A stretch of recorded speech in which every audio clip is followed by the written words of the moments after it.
Hello friends. आज की कहानी है एक पिता की दर्द भरी कहानी।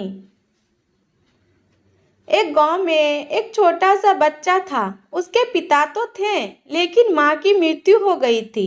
पिता सारा दिन काम करता और अपने बेटे को पाल पोस कर बड़ा करता है।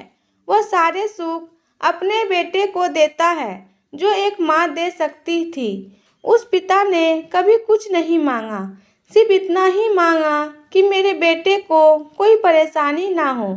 दिन बीतते गए।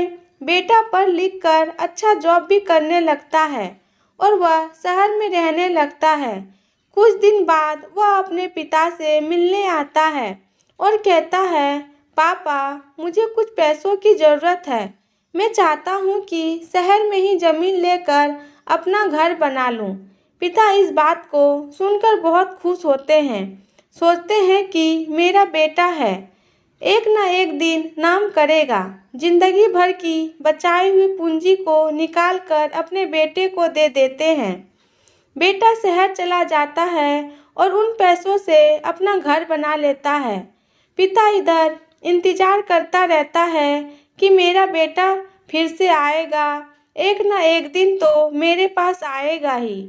जाएगा कहाँ? उसके पास अब कोई नहीं जाता था, क्योंकि ना ही अब उस पिता के पास पैसे थे और ना ही रहने का जगह था। कुछ दिन बाद बेटा फिर लौट कर आता है और अपने पिता से कहता है, पापा, अब आप दादाजी बनने वाले हैं। पिता को बहुत खुशी होती है। इस बात को सुनकर वह कहते हैं, तू मुझे मेरी बहू और पोता से कब मिलाएगा? बेटा कहता है, बस पापा, थोड़े दिन और। पापा, मुझे कुछ पैसों की ज़रूरत है, क्योंकि आजकल थोड़ा जॉब में खींच-बीच हो रहा है, जिसके कारण से मुझे कुछ दिन के लिए सस्पेंड कर दिया गया है। पिता के पास कुछ नहीं रहता है देने के लिए, लेकिन फिर भी कहता है, अच्छा बेटा, तू रुक, मैं अभी आया, कुछ पैसों का बंदोबस्त करके।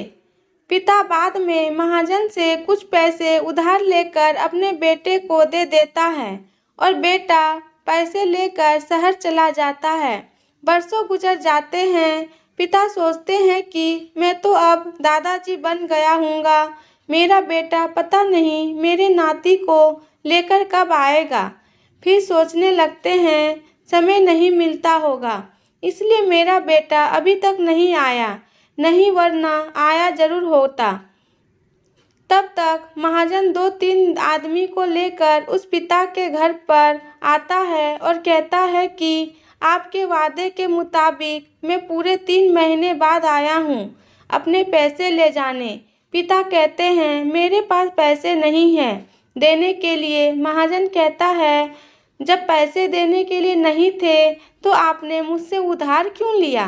तभी पिता कहते हैं, ठीक है, रुको, मैं तुम्हारे लिए पैसों का बंदोबस्त करके आता हूँ। और वहाँ से नज़दीकी अस्पताल में चले जाते हैं। वहाँ जाकर अपना ब्लड डोनेट करते हैं और अपनी एक किडनी बेच देते हैं और उस महाजन का कर्ज छुटा कर देते हैं। किडनी बेचने के बाद उसकी स्थिति और भी खराब हो जाती है और वह उस राह में जी रहे होते हैं कि मेरा बेटा एक दिन आएगा जरूर।